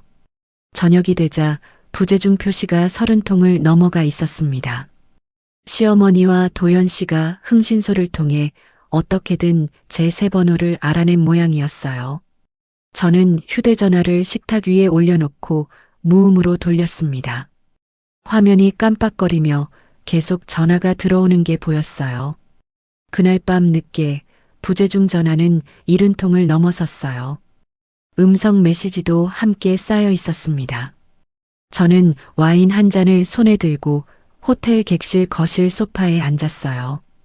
이어폰을 한쪽 귀에 꽂고 음성 메시지를 한 통씩 재생했습니다. 첫 번째 메시지는 도연 씨였어요. 여보, 지우야, 나 도연이야. 한 번만 받아줘. 한 번만. 도연 씨의 목소리는 7년 동안 한 번도 들어본 적 없는 톤이었어요. 저를 야, 너로 부르던 그 도연 씨가 아니었습니다.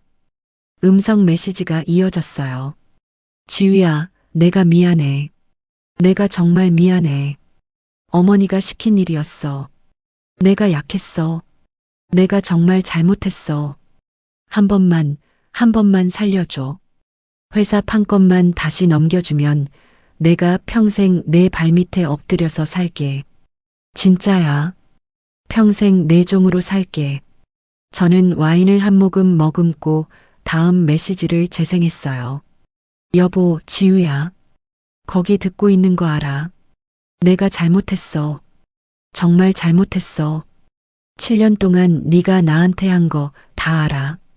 내가 그때는 정신이 나갔었어.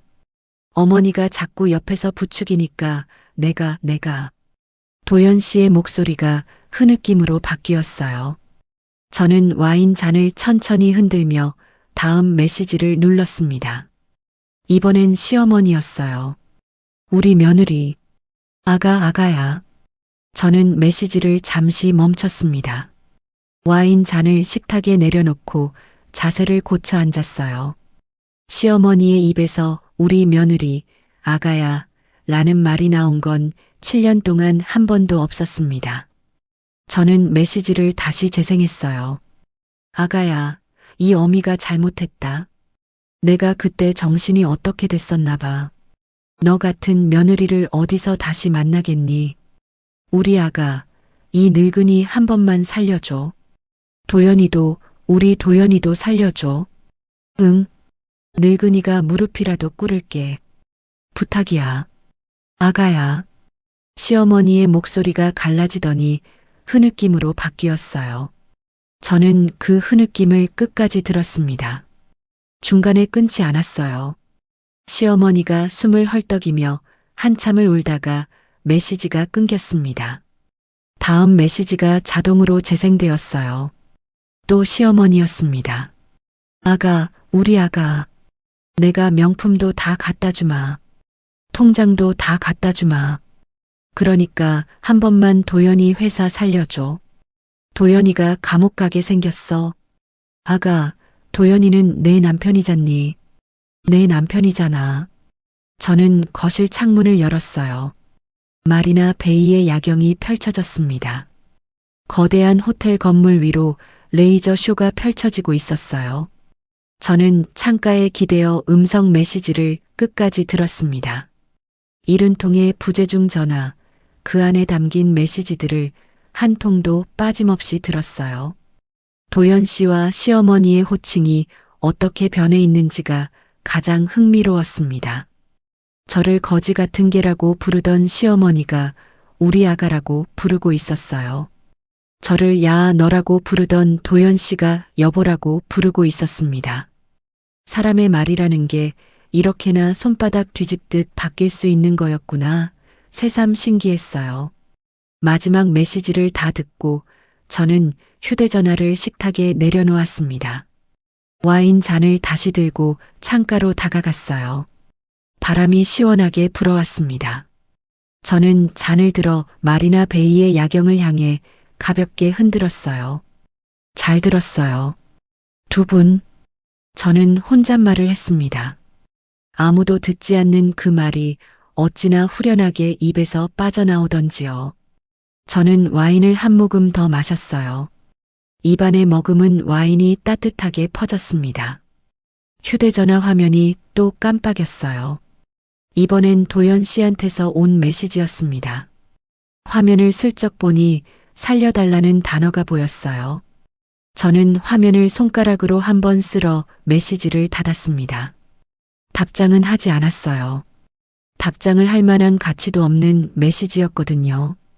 저는 휴대전화를 무음으로 둔 채로 식탁 위에 엎어 놓았습니다. 이제 그 두 사람의 목소리는 한동안 듣고 싶지 않았어요. 창밖에서 시원한 바람이 다시 한번 불어왔습니다. 저는 와인 잔을 끝까지 비웠어요. 싱가포르의 첫 며칠이 이렇게 지나가고 있었습니다. 토요일 저녁 저는 싱가포르 도심에 자리 잡은 프라이빗 레스토랑 한 곳을 통째로 빌렸어요. 강가가 한눈에 내려다 보이는 자리, 천장에는 샹들리에가 천천히 돌고 있었습니다.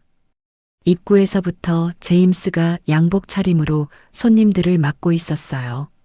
저는 짙은 와인색 드레스를 입고 머리를 단정하게 올린 채로 입구에 서서 한 사람 한 사람을 맞이했습니다.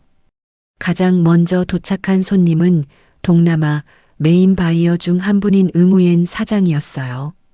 지우 대표님, 정말 축하드립니다. 응우옌 사장님 와주셔서 감사해요. 안쪽에 자리 마련해뒀어요. 이렇게 좋은 자리에 저희를 불러주시다니 영광입니다. 응우옌 사장이 두 손으로 제 손을 잡으며 환하게 웃었어요. 그 뒤로 태국, 말레이시아, 인도네시아에서 온 핵심 바이어 네 분이 차례로 들어왔습니다. 저와 5년 가까이 거래해 온 분들이었죠. 도연 씨의 한국 본사를 미련 없이 끊어내고 제 싱가포르 신규 법인과 손을 잡은 분들이었어요. 모두 자리에 앉자 제임스가 잔을 들고 일어났습니다.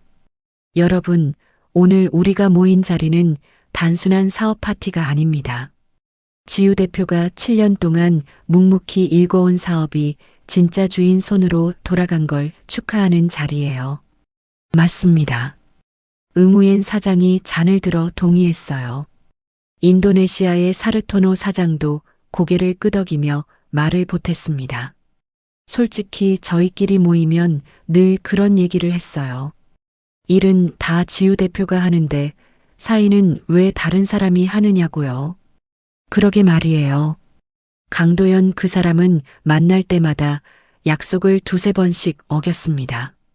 그런데 지우 대표는 한 번 한 약속을 5년 동안 한 번도 깬 적이 없어요. 저는 잔을 들고 천천히 일어났어요. 여러분, 이렇게 자리해 주셔서 감사합니다. 제가 지난 7년 동안 한 게 있다면 그건 여러분의 신뢰를 한 번도 저버리지 않은 거예요. 앞으로의 사업도 그 약속 위에 올려놓겠습니다. 손님들이 모두 잔을 들었어요. 샹들리에 불빛 아래에서 잔들이 부딪히는 소리가 가볍게 울려 퍼졌습니다. 식사가 시작되고 코스가 두 번쯤 나왔을 때 사르토노 사장이 와인 잔을 내려놓으며 입을 열었어요. 지우 대표, 사실 저희 그룹에서 추가 투자를 검토하고 있어요. 싱가포르 법인에 500억 정도 투자할 의향이 있습니다. 500억이요. 지우 대표가 받아주신다면요. 이번엔 단순 거래가 아니라 지분 투자로 들어가고 싶어요. 옆에 앉아있던 태국의 솜차이 사장도 손을 들었습니다. 저희도요. 저희 쪽에서도 300억 정도 들어갈 수 있어요.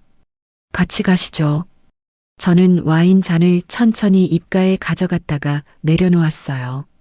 제임스가 옆에서 작게 웃으며 저를 쳐다봤습니다. 여러분, 그 자리에서 결정할 일은 아닌 것 같고요. 다음 주 안에 정식으로 미팅 잡고 조건 맞춰봐요. 좋습니다. 저희도 정식 절차로 진행하겠습니다. 저녁이 깊어가면서 손님들의 얼굴이 발그레해졌어요. 응우옌 사장이 와인 잔을 들고 저에게 다가왔습니다. 지우 대표, 한 가지 물어봐도 되겠습니까? 네, 말씀하세요. 강도연 그 사람 지금 한국에서 어떻게 됐는지 혹시 아세요? 저는 잔을 천천히 흔들며 짧게 미소 지었어요. 신문 한번 들춰보세요, 사장님. 어제 한국경제뉴스 톱이었어요. 포토라인에 섰다는 그 사진 말씀이시군요. 네, 그 사진이요. 응우옌 사장이 고개를 저으며 짧게 웃었습니다. 사람은 자기가 누구한테 빚지고 사는지 알아야 해요. 그걸 모르면 결국 저렇게 되는 거죠. 저는 응우옌 사장의 잔에 와인을 따라줬어요. 제임스가 핸드폰을 들어 와이프에게 영상 통화를 거는 모습이 시야 한쪽에 보였습니다. 다들 각자의 자리에서 편안하게 어울리는 풍경이었어요. 그날 한국에서는 도연 씨가 검찰청 정문의 모습을 드러냈습니다. 양손에 수갑을 차고 양옆에 검찰 수사관이 한 명씩 붙어 있었어요. 플래시 세례 속에서 도연 씨는 고개를 푹 숙이고 있었습니다. 기자들이 마이크를 들이대며 질문을 쏟아냈어요. 강 대표님, 횡령 액수가 얼마나 됩니까? 조세포탈 혐의에 대해 한 말씀. 부도 직전까지 약혼식을 준비하셨다는데 사실입니까? 도연 씨는 한마디도 대답하지 못했어요. 청년 재벌이라고 불리던 그 모습은 어디에도 없었습니다. 며칠 사이 살이 빠져 양복 어깨가 헐렁해 보였고 머리는 며칠을 못 감은 듯 떡져 있었어요. 같은 시각 윤말숙은 본가에서 짐을 빼내고 있었습니다. 빚쟁이들이 들이닥쳐 본가 가구를 압류해가는 와중이었어요. 윤말숙은 속옷 차림에 가운 하나를 걸치고 마당 한 구석에 쪼그려 앉아 있었습니다. 주변 이웃들이 담장 너머로 그 광경을 구경했어요. 평소 무시하던 그 이웃들이었죠. 가구가 다 빠져나간 그날 밤 윤말숙은 갈 곳이 없어 24시간 찜질방으로 발을 옮겼습니다. 한때 강남 사교계의 사모님이라 자처하던 사람이 찜질방 한쪽 구석에서 수건을 베고 누워 잠을 청했어요. 다음 날 아침에는 노숙자 쉼터로 자리를 옮겨야 했습니다. 윤말숙의 입에서는 똑같은 말이 반복해서 흘러나왔어요. 우리 아들이 수백억 자산가야. 우리 아들이. 그 모습을 본 쉼터 직원이 윤말숙을 안내실로 데려가 따뜻한 차 한 잔을 내밀었다고 합니다. 나중에 흥신소를 통해 들어온 사진과 보고서에는 그 광경이 고스란히 담겨 있었어요. 저는 그 사진을 한번 보고 휴지통에 버렸습니다. 더 이상 보고 싶지 않았어요. 이미 끝난 일이었으니까요. 레스토랑 파티가 막바지에 접어들었을 무렵 제 휴대전화가 진동했어요. 화면에 발신자 표시 제한이라는 글자가 떴습니다. 저는 잔을 식탁에 내려놓고 휴대전화를 들었어요. 제임스가 옆에서 누구냐고 눈빛으로 물었습니다. 도연 씨 같아. 받지 마. 한 번은 받아야지. 끝을 봐야 끝이지. 저는 휴대전화를 들고 테라스로 자리를 옮겼어요. 싱가포르의 강바람이 시원하게 불어왔습니다. 저는 통화 버튼을 천천히 눌렀어요. 여보세요. 지우야. 지우야. 나야. 나 도연이. 수화기 너머에서 도연 씨의 목소리가 떨리고 있었어요. 한국 시각으로 한밤중이었을 텐데 도연 씨의 목소리는 술에 취해 있었습니다. 무슨 일이야? 지우야. 한 번만 용서해줘. 응. 내가 어떻게든 갚을게. 평생 갚을게. 너 없으면 나 진짜 죽어. 진짜 죽어. 저는 테라스 난간에 한 손을 올리고 강 건너편을 바라봤어요. 야경이 강물 위에서 길게 늘어져 출렁이고 있었습니다. 도연 씨, 잘 들어. 응. 듣고 있어. 다 듣고 있어. 강남 아파트가 그쪽에서 톡톡히 치렀더라. 7년치 노동값이라 치면 좀 모자라긴 한데 그 정도면 됐어. 지우야, 그게 무슨. 앞으로 평생 빚더미 안에서 내 이름이나 저주하면서 살아. 감옥 안에서도 좋고 감옥 밖에서도 좋아. 그게 도연 씨가 나한테 할 수 있는 유일한 보답이야. 지우야, 안 돼. 한 번만. 어머니도 지금 길거리에 나앉으셨어. 어머니라도 살려줘. 응. 어머니 얘기는 꺼내지 마. 그 입에서 어머니 소리 나오는 거 우습지도 않아. 지우야, 진짜 미안해. 내가 미친놈이었어. 한 번만이면 돼. 7년 동안 한 번만 사람답게 살아줬으면 오늘 이 전화 없었을 거야. 수화기 너머에서 짐승 소리가 났어요. 도연 씨가 입에서 토해내는 그 비명은 사람의 소리가 아니었습니다. 지우야, 지우야, 안 돼, 안 돼. 잘 살아, 강도연. 저는 통화 종료 버튼을 천천히 눌렀어요. 화면이 검게 바뀌고 다시 잠금 화면이 떴습니다. 저는 휴대전화 설정에 들어가 도연 씨의 모든 번호와 윤말숙의 모든 번호를 차단 목록에 올렸어요. 연락처 목록에서 두 사람의 이름도 영구 삭제 처리했습니다. 테라스 문이 열리고 제임스가 다가왔어요. 끝났어. 응, 끝났어. 기분 어때? 저는 짧게 웃었습니다. 이상하게 아무 느낌 없어. 그냥 길게 묵혀둔 빨래를 다 개고 서랍에 넣은 기분이야. 좋네. 좋아. 제임스가 어깨에 손을 한번 올렸다가 떼고 안쪽으로 들어갔어요. 저는 테라스에 잠시 더 서 있었습니다. 강바람이 머리카락을 가볍게 흐트렸어요. 저는 머리카락을 손가락으로 한번 쓸어 넘기고 천천히 안으로 들어갔습니다. 손님들이 일제히 잔을 들었어요. 응우엔 사장이 큰 소리로 외쳤습니다. 지우 대표의 새로운 인생을 위하여, 위하여.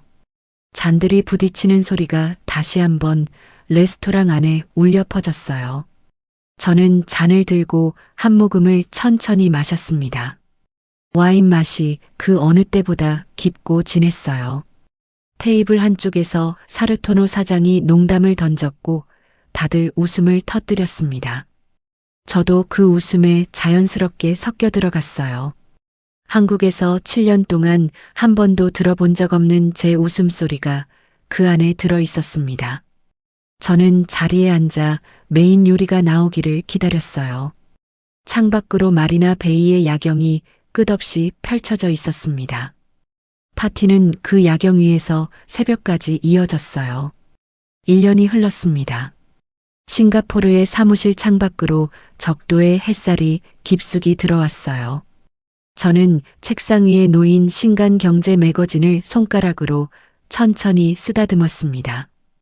표지에는 흰색 정장을 입고 카메라를 정면으로 바라보는 제 얼굴이 큼지막하게 박혀 있었어요. 아시아 유통시장을 이끄는 가장 영향력 있는 여성 CEO. 그 한 줄이 표지 한복판에 굵게 인쇄되어 있었습니다. 제임스가 사무실 문을 두드리고 들어왔어요. 지우, 이번 호 잡지 들어왔어. 전 세계 30개국에서 동시 발매라더라. 고생했어, 제임스. 인터뷰는 다 정리됐고, 응, 편집장이 마지막 원고 보내줬어. 한번 훑어볼래. 저는 인쇄된 원고를 받아들고 천천히 페이지를 넘겼어요. 밑바닥에서 시작해 온갖 배신을 이겨내고 맨손으로 비즈니스 제국을 일군 이야기. 거기에는 도연 씨나 시어머니의 이름은 한 줄도 들어가 있지 않았습니다. 그 사람들의 이야기를 굳이 활자로 남길 가치가 없었기 때문이었어요. 제임스, 이번 분기 매출 정리 끝났어.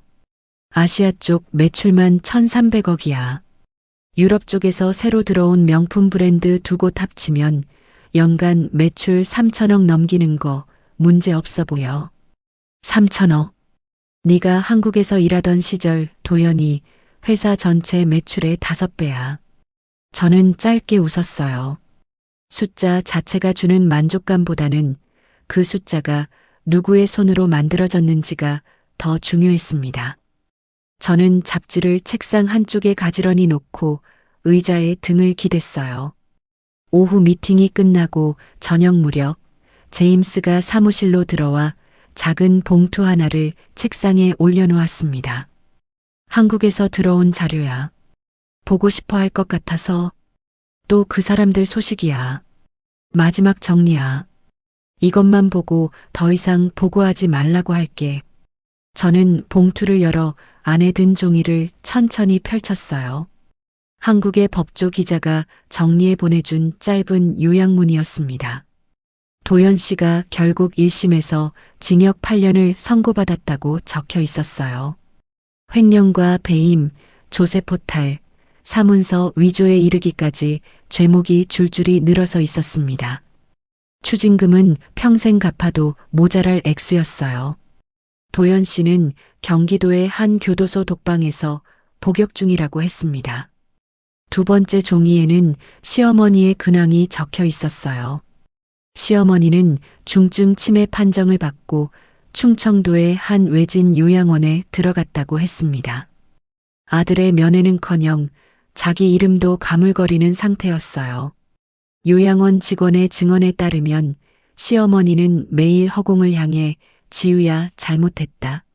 우리 아가 잘못했다 하면서 양손을 비비는 동작을 반복한다고 했습니다. 저는 그 종이를 끝까지 읽고 책상 위에 가지런히 내려놓았어요. 가슴 한구석에서 무언가 출렁일 줄 알았는데 의외로 조용했습니다. 통쾌함도 동정심도 아무것도 올라오지 않았어요. 그 두 사람의 이름이 적힌 종이는 그저 길에서 주워든 낯선 광고지처럼 무게 없이 가벼웠습니다. 제임스? 응. 이거 마지막이야. 다음 주부터는 한국 쪽 소식 가져오지 마. 알았어. 한 줄도 가져오지 마. 누가 죽었다. 누가 살았다. 그런 소식도 다 빼고. 그렇게 할게. 제임스가 가볍게 고개를 끄덕이고 사무실을 나갔어요. 저는 의자에서 일어나 종이를 그대로 파쇄기에 넣었습니다. 종이가 가늘게 잘려 통 안으로 떨어지는 소리가 사각사각 들렸어요. 저는 그 소리가 다 멈출 때까지 그 자리에 서 있었습니다. 다음 날 토요일 아침이 밝았어요. 저는 싱가포르 해안가에 자리한 제 명의의 저택에서 눈을 떴습니다. 침대 머리맡 창문 너머로 푸른 바다가 끝없이 펼쳐져 있었어요. 저는 잠옷 차림으로 테라스에 나가 깊게 숨을 들이마셨습니다. 짭짤한 바닷바람이 폐 깊숙이 들어왔어요. 가정부가 신선한 과일 주스 한 잔을 쟁반에 받쳐 가져왔습니다. 사장님, 오늘 아침은 야외에서 드시겠어요? 네, 수영장 쪽으로 차려주세요. 네, 사장님. 저는 야외 수영장 옆 선베드에 자리를 잡았어요. 잘 다듬어진 잔디 너머로 바다가 펼쳐져 있었고 그 바다 위로 요트 두 척이 천천히 미끄러져 가고 있었습니다.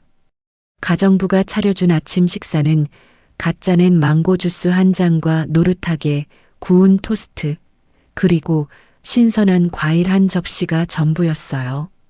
저는 주스 잔을 들어 한 모금을 천천히 마셨습니다.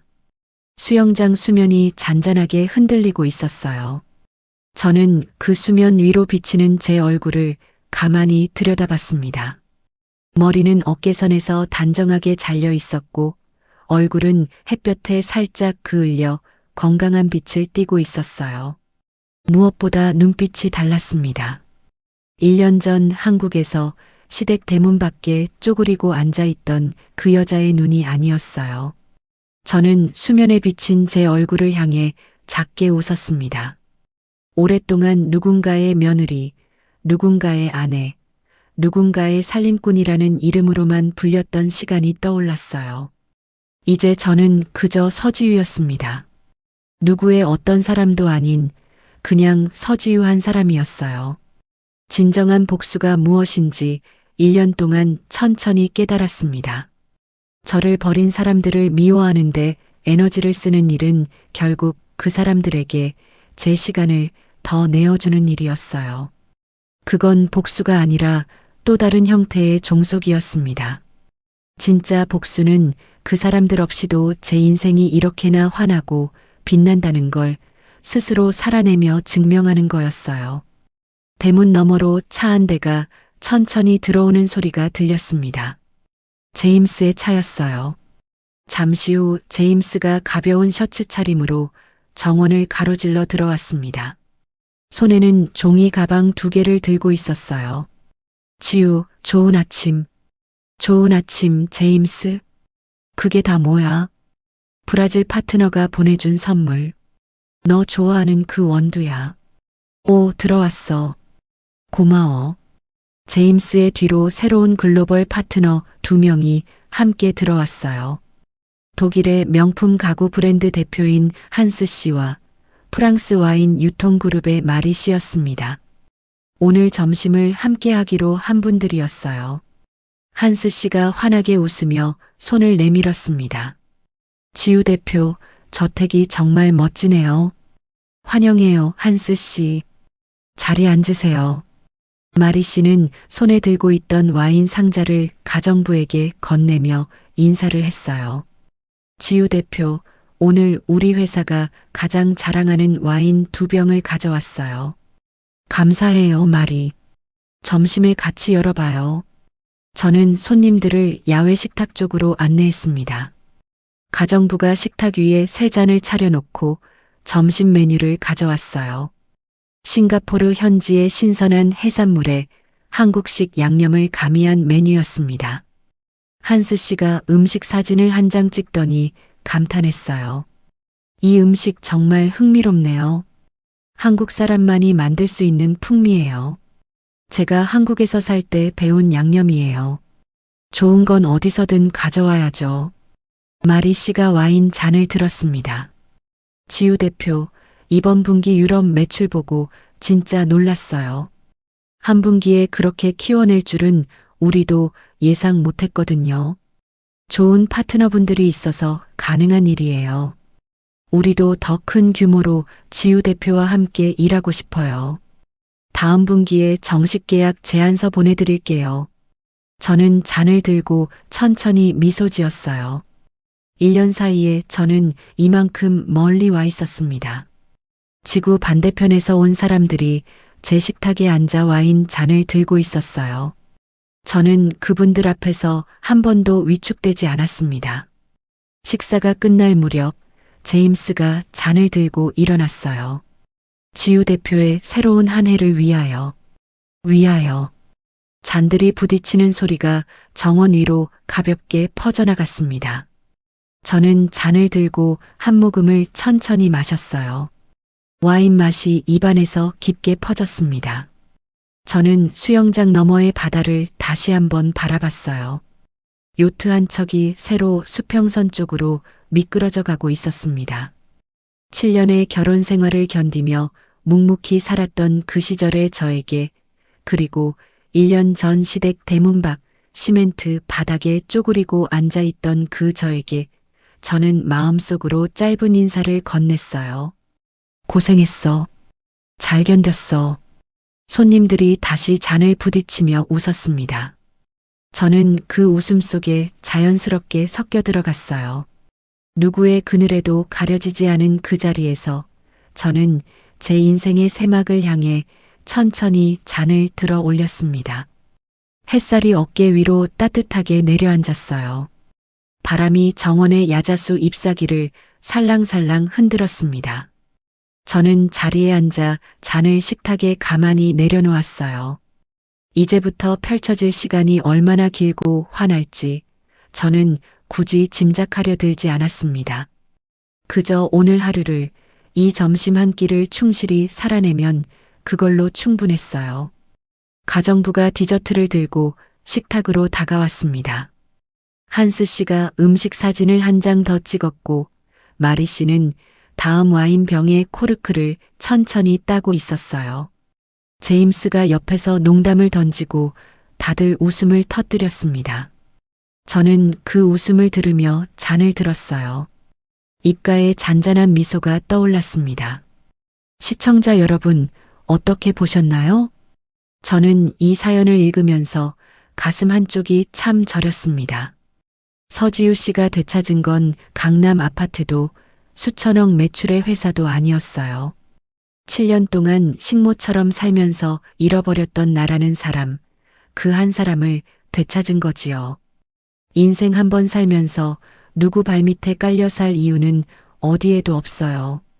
시청자 여러분의 자리는 누구의 그늘 아래가 아니라 햇볕 잘 드는 그 한가운데에 있다는 거. 오늘 사연이 그 말씀을 대신 드린 것 같습니다.